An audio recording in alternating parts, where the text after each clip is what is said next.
to well over $1 million in annual income, net income coming into my household within 24 months was because I let all the rest of that stuff go. I didn't care about it. I didn't care about my credit. I just like, look, I can't deal with this right now. Welcome back to Young Smart Money with me, your host, Apple Creator. Today we're sitting down with Joshua Denne. This dude is doing some massive things. Okay, and his story is absolutely ridiculous. So he came from a place where he was really running with the wrong circles, running with the wrong crowd, ended up in penitentiary for actually 2 years. Okay, he came out of that. He was the entire time he was investing in himself, and he was able to grow this massive business coming out. He had a bunch of ups and downs, way up, way down. I heard about his story, and I really wanted to have him on the show to allow him to share it with you guys and really show you guys what is possible and how he was able to overcome some serious adversity and come to the place where he's gotten to now with multiple 7 figures of income at a place where he is a partner in a company that's about to go public. Okay, this dude is doing some very massive things. So I wanted to have him on the show to allow him to share his story with you, and again, how he was able to overcome these massive adversities. So without further ado, we are going to welcome Josh Denne on the show. I want you guys to sit back, relax, plug in, and enjoy this episode of Young Smart Money. Joshua, welcome to Young Smart Money. How are you doing today? Doing outstanding, Apple. Pleasure to meet you. Glad to be on the show. Absolutely. It's a pleasure to be speaking with you here today. So our listeners in the intro, they got to hear a little bit about you and what you're currently up to, but could you fill us in with like a 60 to 90 second intro as to what Joshua Denne is up to right now? Right now, I'm actually working on a marketing company where we're taking two different products to market simultaneously, one being a tire sealant, so super sexy product, and a fire retardant product. Both of them, one is through an e-commerce play, but also big box and traditional retail outlets, and the other one is basically business to business through auto dealerships and trucking companies. Kind of a little different than some of the things I've done in the past, but it's exciting. A lot of money in that game, so it's fun. Cool. Well, I'm excited to dive more into what brought you there. But first, I'm going to start off where I like to start off with all of my guests, and that is in their early to mid childhood. So talk to us about middle school and high school. I'm always fascinated by what my guests were doing at that young age. If they were somebody that took school very seriously, if you were into sports, music, if you were getting involved in entrepreneurship, what did that time period look like for you in middle school and high school? Middle school, high school for me was extraordinarily challenging simply because I had this idea that, my stepfather was just this mean guy. My biological father left when I was 5. My mom raised my brother and I basically on food stamps, or she would work 3 jobs so she didn't have to be on food stamps. So we didn't grow up with a lot of things. And then she remarried to a guy who was 25 who had no idea how to handle 2 wild, 7-year-old boys. So he tried to treat us like adults. I mean, he did the best he could. I love him today. He's a great man. He didn't know what he was doing then, and I went completely the opposite direction and rebelled. So during that time, junior high, high school, I was involved in gangs and started getting around the tougher kids and ended up abusing drugs, and I kind of really screwed my life up in that early phase. And that kind of ended when I went to the state penitentiary. I was in and out of youth authority and different things when I was younger. But when I finally went to prison, that kind of woke me up in a big way. Interestingly, Apple, right before that happened, I saw the concept of network marketing, which I didn't know what that was. But what was fascinating is I saw people who had achieved extraordinary success who didn't have what I thought you needed. See, what I thought you needed was, a college degree, but not just any college degree. I thought you needed like a Harvard or, MIT, you really need to be super smart or be born with the right bloodline, be in the right family. I didn't understand how to achieve success. And so when I saw people that seemed ordinary, that some of them hadn't graduated high school like I hadn't, some of them had, were basically tree trimmers, lawn mowers, stuff like that, like I had done, and had become millionaires. I thought, man, it's possible. And I was recommended a book that was called Think and Grow Rich by Napoleon Hill. Mm-hmm. And that kind of started the journey. And then, I was still doing some of the stupid stuff I was doing as a kid, ended up getting arrested. And it was the best thing to ever happen to me. And I know that's kind of crazy to say, but for me, I was on the wrong road. I was sprinting down it, and there was only really two places that I was going to end up, either this, or three really, the state penitentiary where I was, or the cemetery or the hospital. That was it. Like that's where I was going. And that woke me up. And what I saw was a society condensed. I saw a group of people that lived within a smaller set of rules that we have to live with out here. And things come back very quickly, meaning that if you don't honor your word, you better be prepared to back that up very quickly, or someone's going to come deliver some justice pretty fast. And your word is everything. It's the only currency we really have. And I saw a lot of people that they liked that idea of being in that space. I didn't at all. I wanted my freedom. I wanted to be able to, be around women. I wanted a different lifestyle. And I started reading for the first time. Apple, I could read, I just didn't. Mm-hmm. And I started just knocking down novels. And of course, I finished the Bible and almost every spiritual piece of literature I could get my hands on, just to kind of go on that journey. And that's a whole nother topic. We'll leave that alone for now. But I really was seeking that. And then I started knocking down every novel I could read. And I got really proficient at reading. I started diving into deep literature and started studying the lives of other great entrepreneurs. And I realized that there's so many people out there, Apple, that are like us, but figured it out and then wrote a book about it. And you can save yourself years of heartache and challenge by just reading what some of these other guys had to go through. And they kind of drop the breadcrumbs along the way. They say success leaves clues. But the great part is there's also a map. It's like a treasure map. And that's why I kind of have the library here behind me. And that's just part of it. I got more books over there. And these are all books I've read in my life, because I think every book that you read, Apple, you can kind of you can stand taller on. Mm.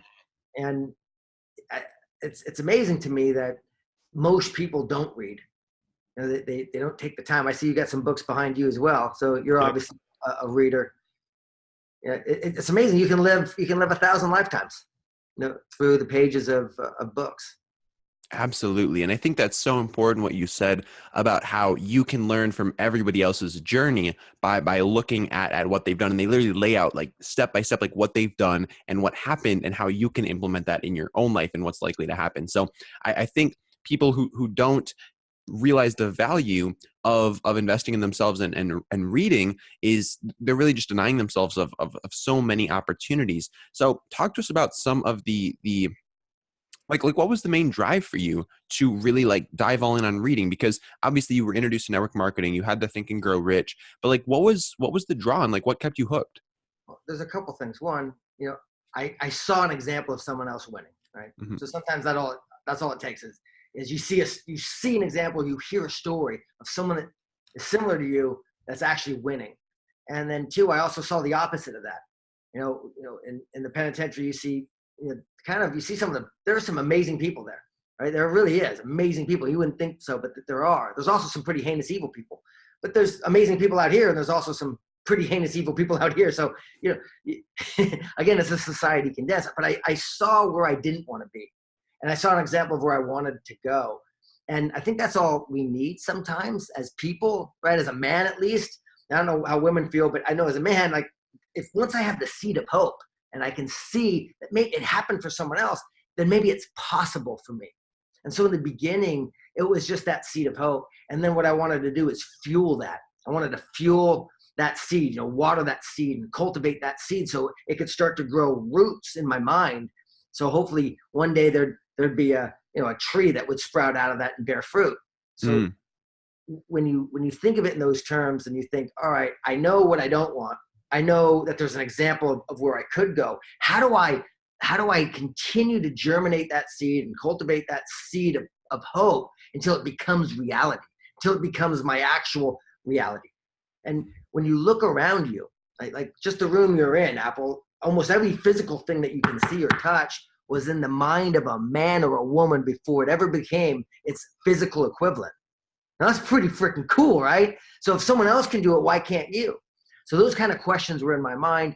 I wanted to achieve success. I didn't know how, but I knew that if I was willing to study successful people, I could start to find the answer. Like, for example, in that book, Think and Grow Rich, Napoleon Hill was commissioned by Andrew Carnegie at the turn of the century, early 1900. And, Andrew Carnegie at that time was one of the wealthiest men, if not the wealthiest man on planet Earth. And he commissioned young Napoleon to travel and interview 500 of the wealthiest people that lived during that time. Okay. And then he also interviewed hundreds of others that weren't successful. And he found the 13 things that the 500 people in the world, the 500 wealthiest people, I should say, have in common. I mean, don't you think, Apple, that should be standard reading, standard information in our schooling systems? I mean, it makes a little bit of sense to me. Wouldn't it make just sense that it's there? You don't have to buy into it. But I mean, that's some extensive research. I mean, Napoleon took 20 years of his life researching this and putting all of this in a text. I mean, and it would stand to reason it's an important thing to read. And in there lies, the lives, or in that book lies directions or recipes, if you will, to success. And again, you can just start to apply those principles in your life.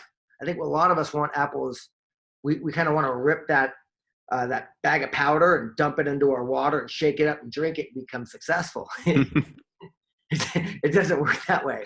It's kind of like you can't go to the gym one day, give it one good shot, get all sweaty and sore, and then expect that your body's gonna, be super fit the next day. It's a consistent, steady effort over a long period of time. And unfortunately, that doesn't sell, right?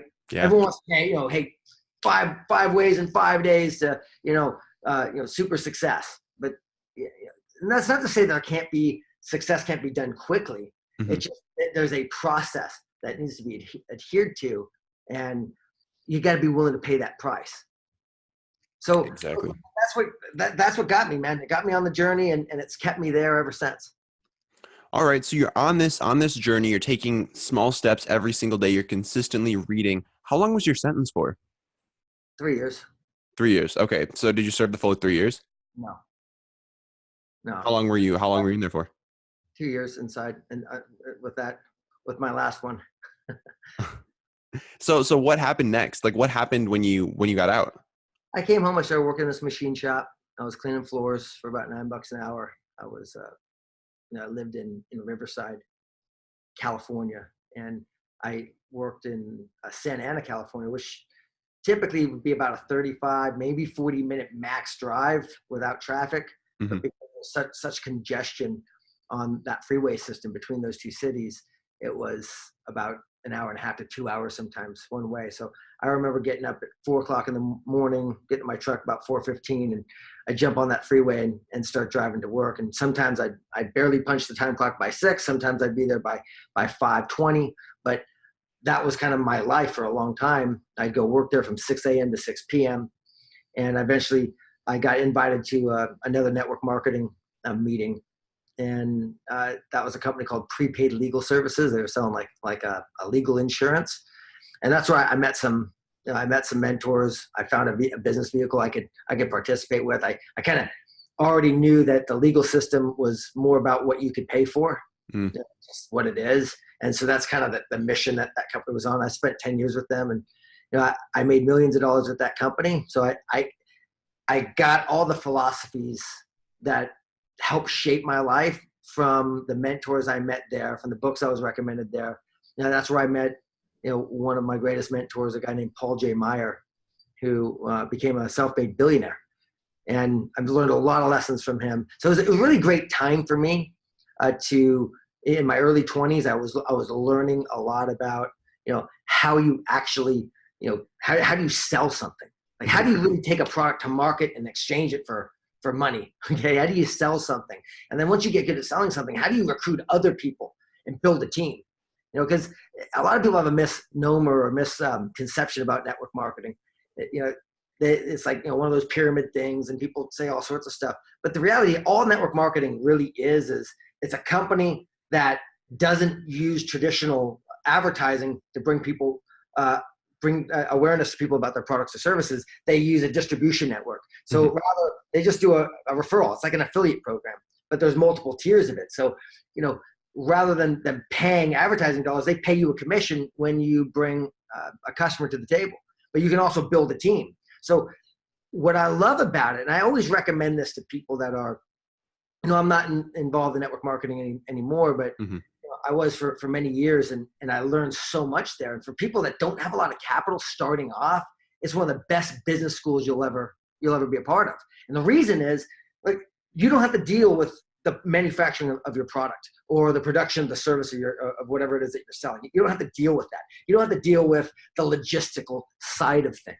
You don't have to deal with the accounting. You have to deal with any of the traditional headaches that go along with being an entrepreneur, building a business from scratch. You have to do one thing, which is be a good promoter and bring them their product to market.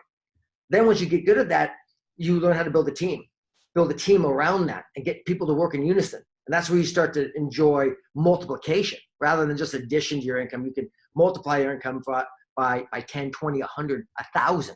You can start to really make some serious income. And so you get to learn critical factors, Apple, of building an enterprise. Because look, if you're going to start something from scratch, I don't care what it is, you're going to have to learn how to sell something, or you better recruit someone who knows how to sell, period. Right? Or without sales, nothing happens. You got to be able to create those systems.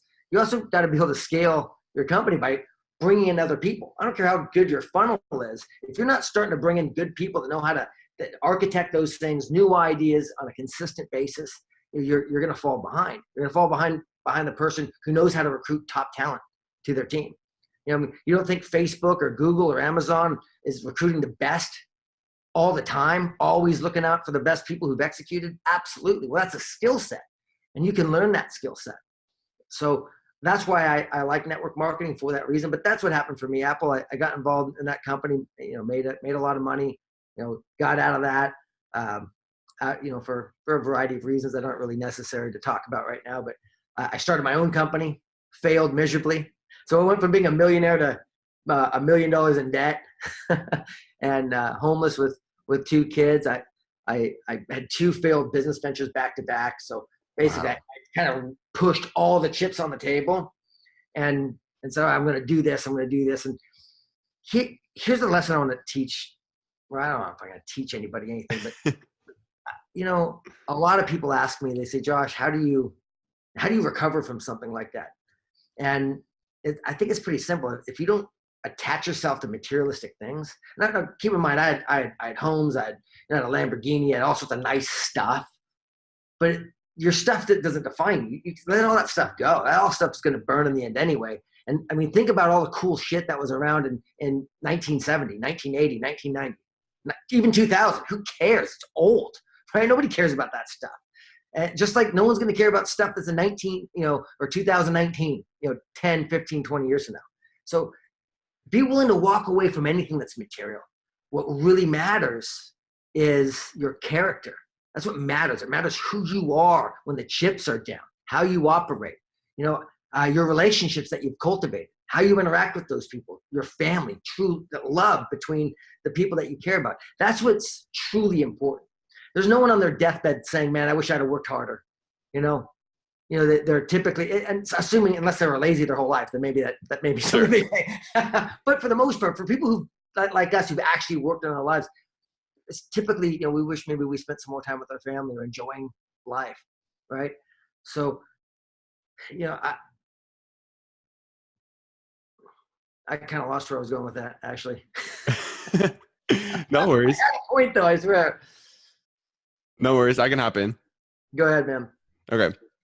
So how do you think about balancing those things? Because obviously I'm an entrepreneur. A lot of the people listening to this show identify as entrepreneurs, people who are trying to create something. But how do you balance investing into yourself, your business, and really growing something, and then also like spending that time with your family and not working so hard that you get to the end of your life and you're like, wow, like I should have chilled out a bit. How do you personally, or how would you advise an 18, 19-year-old listener to think about that balancing act? Well, if you're 18, 19 right now, man, go work your nuts off, man. Go crazy. I did that in my early 20s. I missed all sorts of holidays.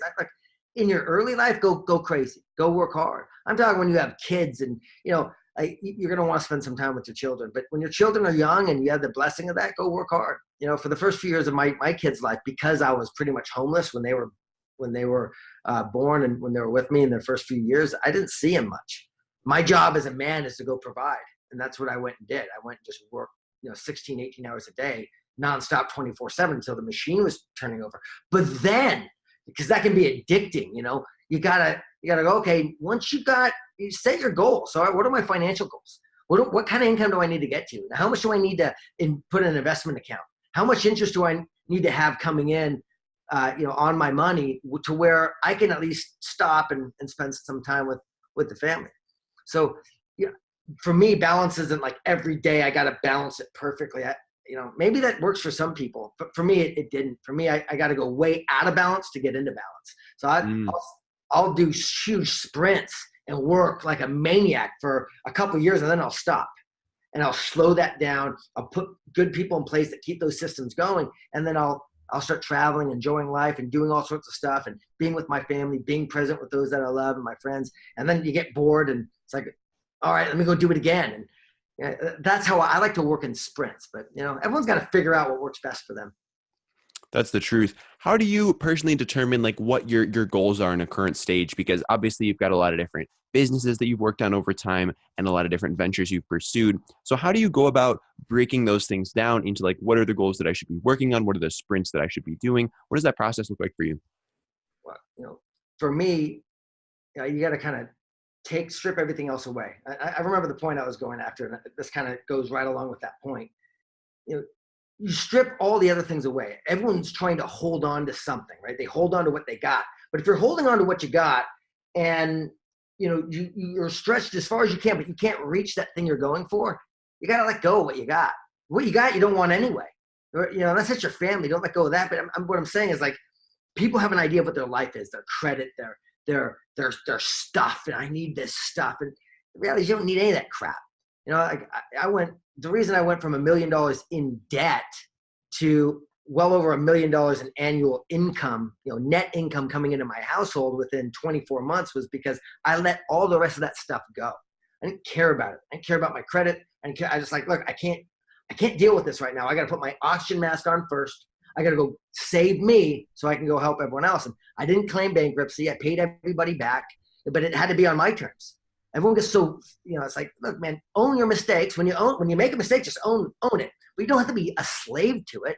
Everyone makes mistakes. Just own that, own it. Say, yeah, I effed up. I messed up. Look, man, I'm going to go fix it. I can't deal with this right now. I got you though. I'm going to make it right, but I got to go do it. There's nothing I can do right now. You can't get blood out of a turnip, right? Or out of a rock. I'm going to go make this work. And then here's the key though. Then, make it right. Okay. Once you start making a bunch of money, go make it right. I can't tell you how many people owe me money and they were broke as hell and I got it. All right, that's fine. I get it. And then they start making a bunch of money and they forget about it. It's always like, just like, I think of it, I write it off. And it's like, man, what a scumbag, and it's got to be detrimental to your own character. I don't see you pay people back just because it's the right thing to do. Of course it is, but it's really the right thing for your soul, for your character. If you give your word, man, follow through. I think I see that a lot, especially in a lot of younger people these days. Mm-hmm. They just don't. It's like, oh, I'll show up at 2, and then 2 comes and goes, and they're like, oh yeah, I should have done that. Oh, I'm sorry about it. Or they don't even say sorry. It's like, man, the only thing you got in this world is your word. That's it. You have one reputation, and it will take you a lifetime to cultivate a quality reputation where people say, Apple, man, that guy lives by his word. You can set your watch to that man's word. He does what he says he's going to do, man. I'll do anything with that guy. That takes a lifetime to create or years to create. And it takes one thing to mess it all up. It's like, one really big thing. It's like deposits. This is how I view this type of stuff. If we start interacting, right? And every time we do something with one another, it's like we're making deposits with each other, right? Every time we show up on time, every time we do what we say, there's a deposit of trust. The day I don't do it, it's a withdrawal. And the challenge is it can be a withdrawal so big that it's almost as much as what I put in or even more than what I put in. And if I don't own that immediately and say, look, man, I I completely screwed up. I apologize for that. Let me make up for it, and then just do it. Then the relationship sours. And I'll give you this one story, Apple, that I think can help anybody right now. This is kind of how I've lived my life over the last several decades. I learned that you got to be a collector of good human beings, good people. If you're going to collect anything, collect that. And again, a lot of people like to collect all sorts of stuff. They collect books, they collect trinkets, they collect, Pokemon. I don't know what people collect these days, but people collect everything. But if you collect good people, you'll be wealthy, because that's where money comes from. Good ideas come from. And in order to do that, you have to do the best you can to provide value to somebody else. And you have to do it consistently. And in that process, you'll find good people along the way. Now, the challenge of this, Apple, that I've discovered is when you live open, right? And you live in a transparent way where you're willing to really put your chips on the table with somebody else, you're going to get stabbed in the back, right? You're going to be betrayed more often than not. And I don't think it's because people are malevolent or evil. I think it's just because people are usually insecure, they're scared, or something happens and they just pull back. And I used to get really mad about that. I realized that that's just how it is, and that's okay. I'm not going to change that, and I'm certainly not going to change me because of how other people operate. So my choice is either I can, you can build a wall to keep people out and go, I'm not going to let that happen again. But then you never live in a way that you can attract a quality person in your life. And so what I've discovered is for every 9 people who stab me in the back, the one who doesn't is worth 100 times those, it's worth 100 times those that did. So, and you win so incredibly much by having those rich relationships. And I feel very fortunate that through the years, I've been able to cultivate some amazing relationships with great people that, it's because of them that I'm able to be successful, Mm. Absolutely. So talk to us now, talk to the 18, 19, 20-year-old listener who wants to start surrounding themselves with those people that are going to help them level up, that are going to help them achieve their goals. What are some of the best strategies? I know you mentioned providing value, but how can that younger listener begin to surround themselves with those people? Maybe they find themselves in a circle now that isn't with people that are taking them to the next level. Maybe they're people that are holding them back. How can they begin to break free from that and associate with the type of person that's going to help them, again, get to that next level? Oh, that's a great question, Apple. And the first thing is to realize and be aware that we are the average of the 5 humans that we associate with the most, or whatever is the biggest influence in our life that is pushing us in one direction or another, whether we like it or not, whether we want to admit it or not. It just is. So you can fight that gravity, or you can just realize gravity is gravity. And if you step off the roof, you're going to hit the ground and you're not going to float, right? So that's first step. Second step is start looking around for people who are experts in the field that you want to be an expert in, or that you want to learn about, whatever it is, and find those people and start providing value to them. Now, here's a story. Like, let me give an example. If I wanted to provide, I wanted to get in your circle, Apple, and because obviously you're around a lot of people, you're a successful podcaster, top 100 podcast, and that's no joke. That's a good thing. I'm going to listen to all your material. I'm going to read books that you recommend. I'm going to comment on your posts. I'm going to be watching your stuff. So that way, when I do have the opportunity to interact with you, I can ask questions that I know you like talking about. I want to provide value where you go, wow, this guy, obviously he listens. What I'm not going to do is I'm not going to try to tell you all about me unless you ask. And I think younger people, sometimes because we're nervous, we meet that mentor, we meet that person that we want to spend time with, and we just verbally vomit all over them, right? We just start telling them all this stuff, and that just gets weird, right? I mean, if you've ever had that happen to you, like, you're like, it's just overwhelming. You're like, stop, I gotta go. And Yeah. so, ask questions of your mentors, provide value to them in whatever way. And if you're keen enough and you're watching enough, then the ways to provide value to them will start to open up. I would say, if you're in the digital media space, you're in the e-commerce space, there's so many events to show up to. That's Build Your Empire, which is the brand I'm proud of and a partner with. The reason we curate events is because we want to bring high quality people into our circle. that we can start to connect and network with. So we're a hosting platform, basically, where we can bring some of the best speakers, the best operators in a variety of different verticals that add value to the market, and we can gain influence with them, influence with their audience, and most importantly, gain their knowledge. It's interesting to me that, knowledge is so incredibly valuable, but only when it's properly executed. And so much stuff is free today. You can just get the information. But I think what separates the people from the ones who hear the knowledge and the ones who actually apply the knowledge are the people who apply it typically start to get into the environment with the other people. So that's why showing up at events is very important. Showing up at workshops are important. Showing up at those networking events where maybe one of your mentor is showing up at, and go be there, go be present, be the first to arrive, the last to leave, take notes, be present. Don't tell everyone your story. The way I remember at Apple is, one of my mentors used to say, Josh, God gave you 2 ears and 1 mouth. What do you suppose that means? Well, probably listen twice as much as you talk, right? So anyway,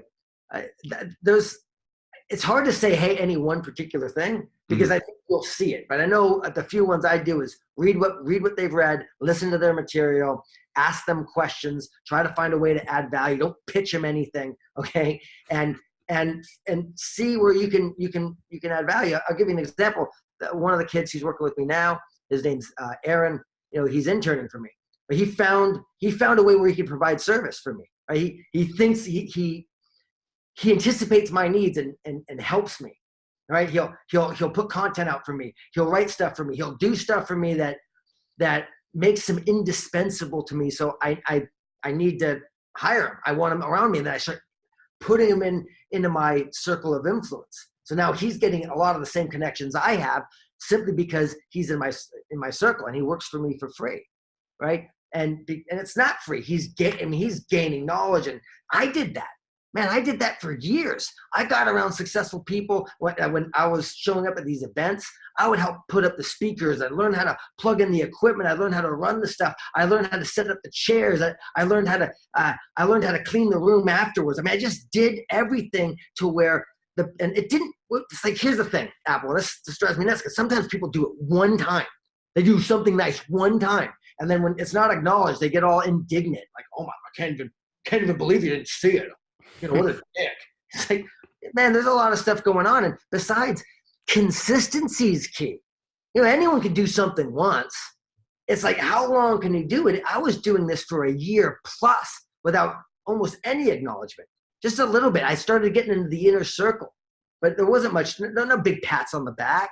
I was doing it because I wanted into the circle. I wanted the network. I wanted the knowledge. So what do you want? Where's your come from? Do you just want someone to hand you a bunch of money? Or do you want someone to hand you knowledge that can feed you forever?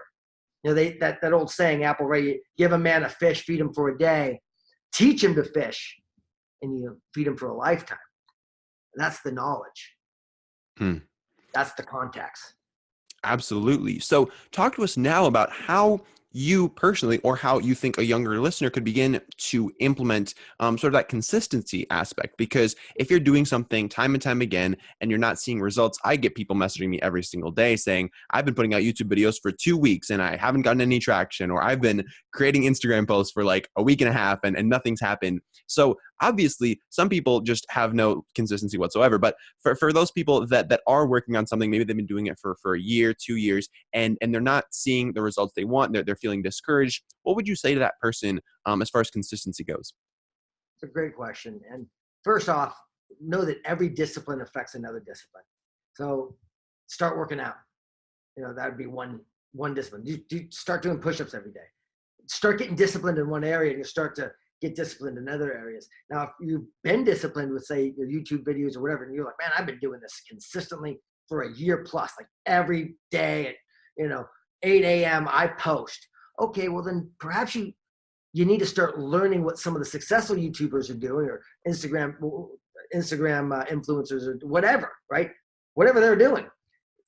See, if you're not getting the results you want in your life, Apple, there's only 2 reasons why not. There's only 2, right? You're either not doing something right, or you're not doing that thing enough. And if you really think about that, it's true. you're either doing something wrong. And the good news about both of these is you can fix them. All right. So if I'm beating my head against a wall and that wall's not breaking, maybe I got to stop, look around and go, all right, is there a weaker spot in the wall? Can I go maybe climb the wall? Start to change your approach because you still need to get to the other side. Maybe you got to dig under it. I don't know, but there's got to be a different way if that way that you're doing it consistently isn't working. You know that other people are on the other side of that wall. All right, they got there and you knew that they were with you on the same side. How'd they get there?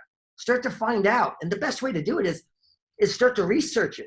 What's great about today's era that was different than when I started coming through the pike is that the internet wasn't really going when I was doing this. I had to really go like fly across the country. I had to get in a car and drive 10, 15, 20 hours to get in front of someone who had the answers and to get into that network. And today, man, you can turn on a YouTube video and for free, you can turn on this podcast and get this information for myself or, all the other people that you've interviewed.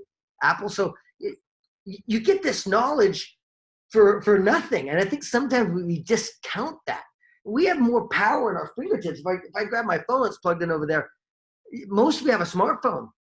You have more power in your hand than kings and emperors and queens and rulers of the world had just 50 years ago, like let alone 100 years ago. You got so much power. You just got to take the time, okay, to just, put down all the anxiety and say, all right, where am I at? Am I really disciplined? Okay, have I been doing this long enough? Yes or no? No, then keep doing it. Yes, all right, maybe I can correct what I'm doing. Who's done it real well in this space? Look them up and start looking at all their stuff. Start listening to them all the time. I think what happens is most of us get so lackadaisical or we get so, just like, forget it. It's not for me. Because it's hard to think. It takes effort and energy to think. It's easier to let other people do our thinking for us. And we just want to tune into someone and go, and we just zone out. Don't be that man. Don't be that woman. Be the person who says, I'm going to figure this out. And then you change your approach until you got it and you start to get results and then add fuel to that. That's a must. That is a must right there. If you guys didn't catch that, I want you guys to rewind the podcast 3 minutes and just listen back to that segment because that can really help a lot of people. I have so many people messaging me just saying they're struggling with consistency or they're struggling with motivation. And really it's one of those two things. It is one of those two things 100% of the time. So figure out which one it is and figure out how you can make that change to get through that, because there is a way. If people have gotten from your side of the wall to that side of the wall, there's a way to do it. And you just got to find the way. Absolutely. Joshua, I'm really interested. I've got a lot of listeners as well hitting me up and telling me that they want to get involved in being an author. And I know you've written and published a book. So can you talk to us a little bit about that process? And first of all, what made you want to write a book? Well, I've been wanting to write my experiences down for many years. And the biggest reason was just to leave something for my children and kind of that remembrance of the story. And I actually have quite a big manuscript. The first book is a derivative of that piece of literature. But you got to start by just putting something down every day. Right? If you journal, and this is hard to do. I get it. It takes time. It's a discipline, right? But just do it. Now, some people go, I don't like writing. I can't write. I don't like typing. I suggest start doing that stuff. It's good. But kind of what they call a hack right around that is, get a video recorder on your phone and sit there and turn on airplane mode so no one disturbs you and record. Just start talking to the thing, right? Then find someone on Fiverr, send it over to them, have them transcribe it for you for $1 or $5 or something, okay? And then, so if you're not that good at writing stuff, then you can do that. And then maybe you start to just compile all of this data. And then when you're ready, send it over to, a publisher or a copyright who knows how to do all this stuff, pay them some money to help organize it, or just get disciplined, research it yourself, sit down and lock yourself into a room for 5-6 days like I did and just knock it out, The thing is we get so distracted, I'm addicted to my Facebook, I'm addicted to my Instagram, I'm addicted, I got to see all this stuff. I get that. There's a stimulus and it's it affects your brain, but you got to be willing to go, all right, if I want something different, if I want things to change, then I've got to change. I want something different, I got to be different. So I find it comical almost that so many people, they want all this magical change in their life to just happen to them, but they're not willing to change their behavior. That's very true. And there's a lot of things that are simple, but they're not easy. And that's what I find a lot of stuff in my business. Like there's a lot of stuff that I'll tell people and it's very simple, but it's not easy to do. Like it's simple to put out a podcast episode every single day, interview somebody successful and hear their story and have them share some valuable experiences. Like that is a simple concept, but it's not easy to do. Like it's not easy to show up every single day. It's not easy to find high level people and connect with them and really like interact with them and sit down with them for an hour. Like it's simple stuff, but it's not easy. Like it takes work. It takes time. You have to learn these things and you have to be willing to give the time, energy, and resources to actually go out there and implement them. Because again, like writing a book, I mean, it's a pretty simple thing. Like you write a bunch of words down, you organize them, and then you pay somebody to like make it a real thing and then you sell it. And it's not easy though, because like there's so many things you have to go through and it can be tough for you to get the ideas and to get stuff on paper. And I think it's really important to realize that even if you're hearing the same messages over and over and you think that they're redundant, like when people say just get started or you have to take action, like a lot of people discount that because they think, well, everybody says that. It's so simple. But it's because it works and it's simple, but it's not easy. So I think that's a really important distinction to make as well there. Can you talk to us a little bit more about how you decide in your business and with writing a book, like what you personally decide to keep on your plate and the things that you decide to outsource to interns, to people on Fiverr, to VAs? Like, how do you think about that distinction and like what actually ends up on your plate and what doesn't?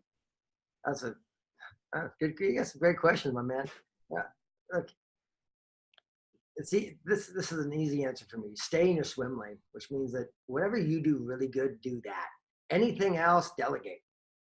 It's if you try to control everything.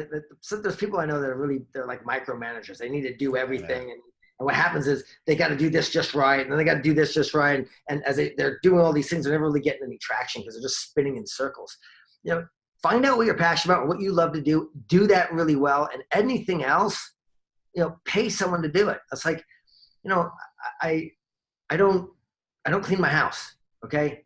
And the reason why is because I can pay someone the time that takes me to do that, I can make 10 times the money or 100 times the money that I can pay someone to do that same task for. So you kind of have to look at your time. Now, like I'll do my dishes. I like it's therapeutic for me, right? I don't like dishes piling in the sink.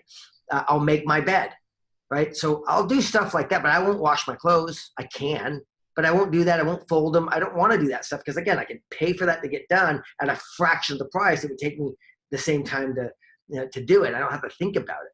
So that's just one thing. Like for example, even the transcription stuff. I'm not really good at writing fast, so it's easier for me to record everything and have someone else do all the writing and a copyright proof it, and then I read through it and make sure it's in the same spirit that I want to share that information. So, the stuff that takes you maybe a longer time or stuff that you struggle in, someone else loves that. Someone else is passionate about that. Someone else, that for them is like this.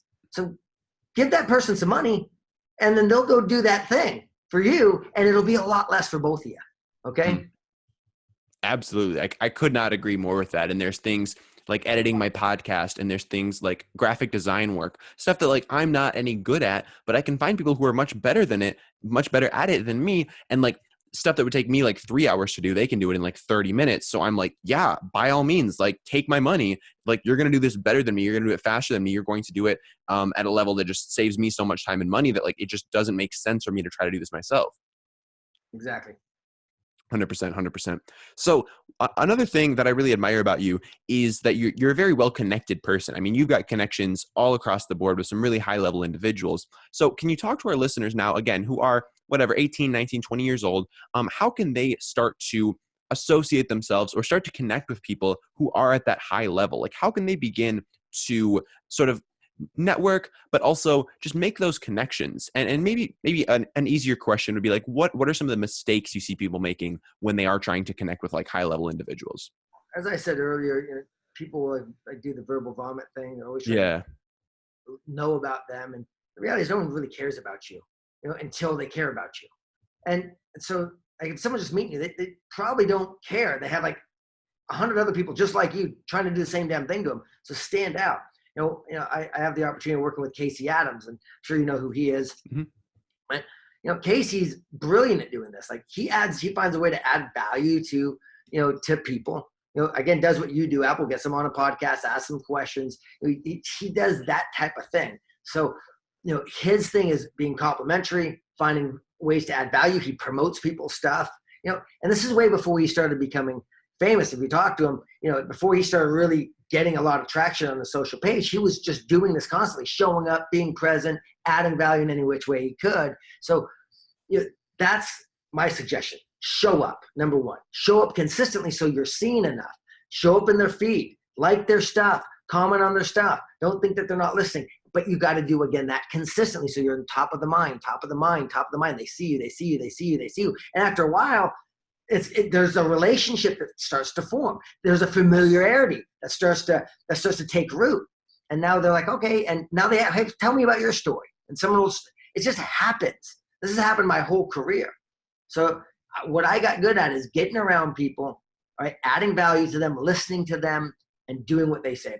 I'd ask a book recommendation. One of the biggest things I did early on in getting into networks is I'd go to someone I admire at an event, right, and I'd say, excuse me, sir, what would be one book that you would recommend me? Right now, I'm just really getting started, and I want to be successful like you. What would be your top book or two? Sure. And I just listen, and they tell me, and I go, great, thank you so much, I really appreciate that. Then I go read the book, okay? And then next time I saw that person, I would thank them for the book, and I talked to them about the book. Now I had some kind of common ground, where before I had no common ground. I could ask them a question about the book, and we could share a moment together, right? Mm. That may lead you into something else, but take recommendations, execute on them, add value. Don't try to be the star. Don't try to be the person always pitching. People don't like that stuff. They want to get away from it. That's huge. And like the execution thing is everything, because I'll get people hitting me up asking me for like podcasting advice or Instagram advice or whatever. And I'll give them information. Like I'll hop on like a free 15-minute call with somebody and just like tell them what I would do if I was in their situation. And the people who do it and show me their results, I just have so much more respect for them. And I'm like, okay, I know that if I tell them to jump, they're going to jump. So if they ask me for more stuff, I'm going to give them more stuff. And the people who don't do anything, I'm not going to waste any more of my time on them, because like I told them exactly what to do. I knew what would work in their situation, and they just didn't do anything. So like, it's not worth my time to continue that relationship. So it's really important that like when you ask for advice, they give you advice, you execute on that advice. Because if you don't, then you're wasting both of your time. Yeah, 100%. Yeah, exactly. All right, Josh, I've got some questions that I'd like to ask all of my guests before we wrap up the show. Are you feeling ready for them? Let's do it. Awesome. So the first thing that I like to ask is what's something that genuinely has you excited right now? This could be something in your business, in the wider realm of the world, but like what's something that genuinely has Josh Denne excited right now? I'd say my daughters. I mean, they got me excited. My son's got me excited. I love my kids. I love that they're getting to the age where we're able to communicate at 9, 8, and 7. So that's just it's an exciting time for me as a father. I'm growing in that space, learning how to interact better, learning how to be present, learning how to just be in their lives. I know I have this little moment of time before they don't care about me anymore, the teenage years. So that's exciting. I know I have this moment in time with them. I'm excited about this enterprise that we're building.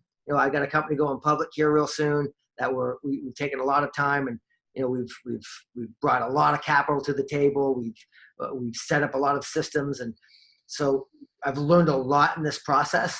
I'm a partner in this whole thing, so I'm learning. It's not my company per se. I'm a large shareholder with the company, but that's exciting. That's exhilarating to me. I'm learning a lot of stuff. I've got another company that I'm partnering with right now that his goal is to ring the bell in the NYSE, and I want to be next to him when he does that. So I've got a lot of different.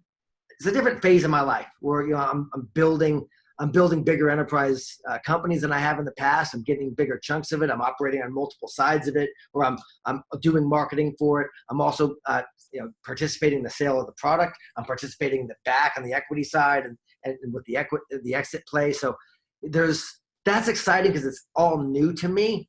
I'm still learning. I'm learning about how that works. I'm learning about capital raises. I'm learning about how all the intricacies of actually taking a company to the public market, all the things that are involved with that, how the market's made, all the details that need to be done, how the audit has to be performed. There's a lot of stuff that happens within that process, and it never happens in the timeline that you think it will.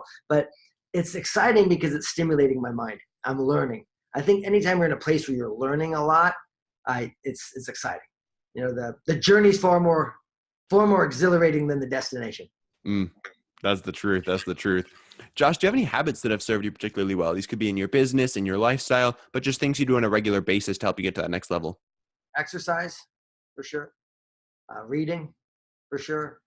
Listening to podcasts like this, audiobooks, rather than listening to music in the car when I'm driving to and from appointments, listening to, quality information, getting good sleep, okay, drinking lots of water.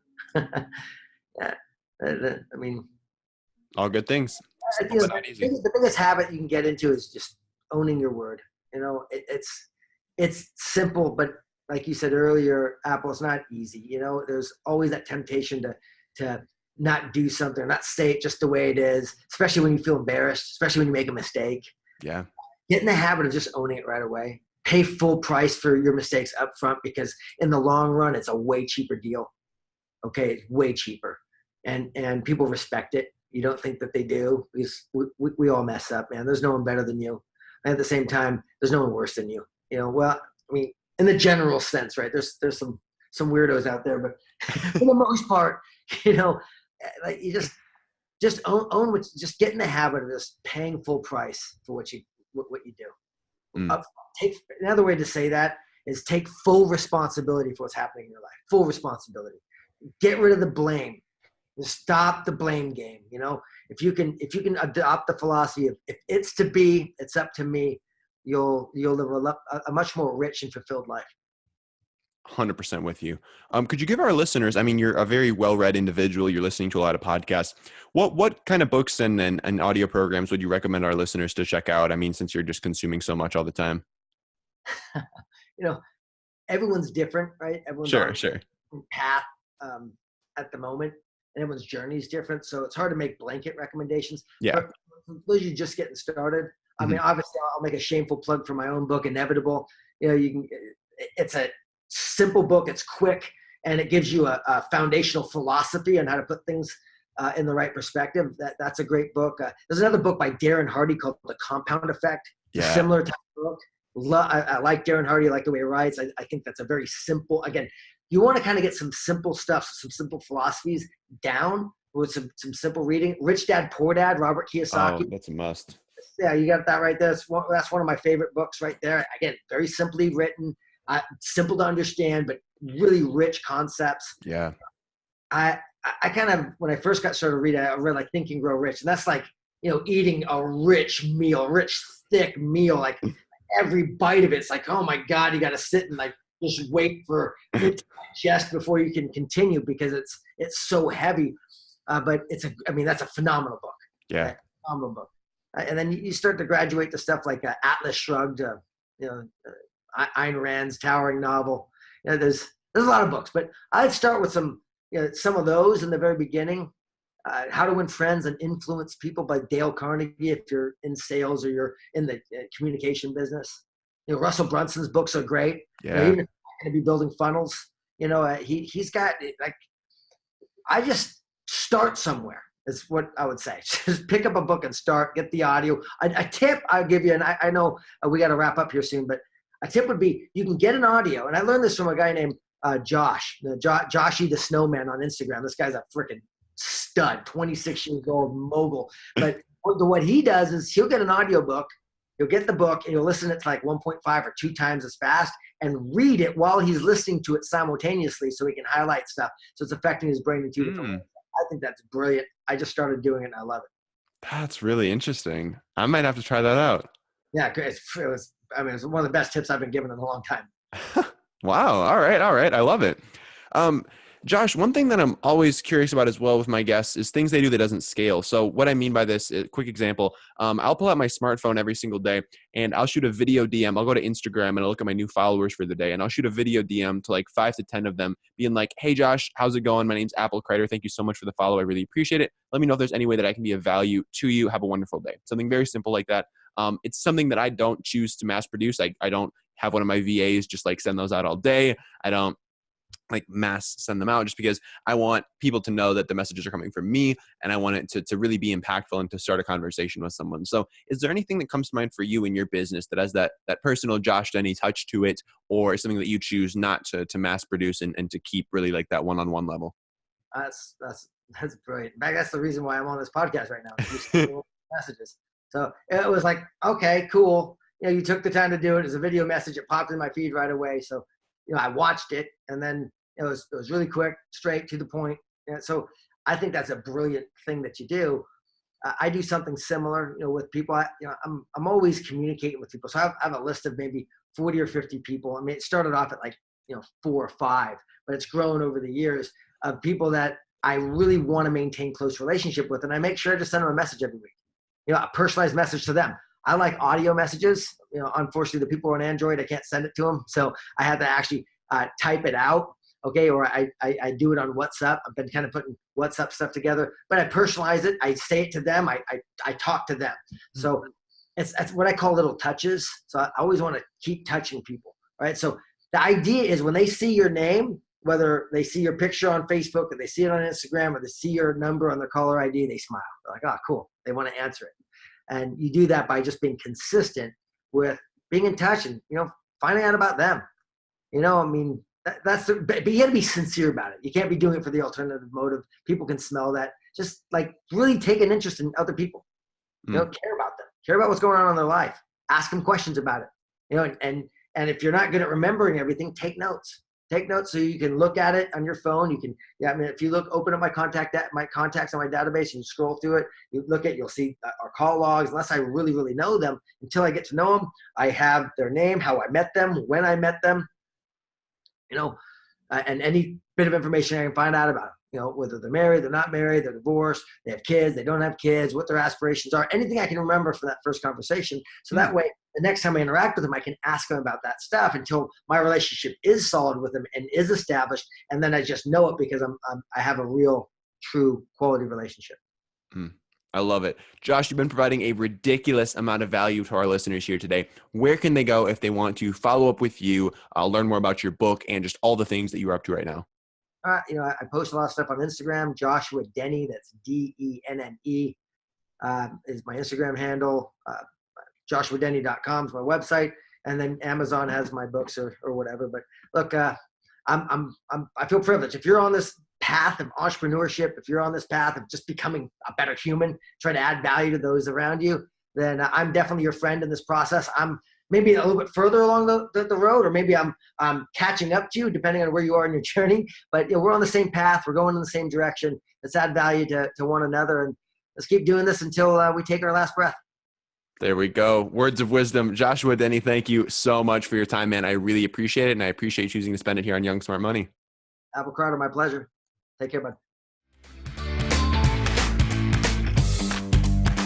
Well, I hope you guys enjoyed this latest episode of Young Smart Money and got a ton of value out of it. If you did, do not forget to subscribe to the podcast. It only takes about 5 seconds. If you're walking the dog, if you're going to the gym, pull that phone out of your pocket, press that subscribe button, and drop us some love in the ratings and review sections as well. Those really do help the podcast get in front of even more people and helps us get even more amazing guests on the show. And I do read each and every one of your ratings, reviews, message that you send me. They really do impact me and the show and show me exactly what you want to be seeing here on Young Smart Money. So again, do not forget to drop us a rating, review, and subscribe over in iTunes. And guys, have a wonderful day. Take care. And I really do appreciate you choosing to spend your time here with us on Young Smart Money. Have a wonderful day.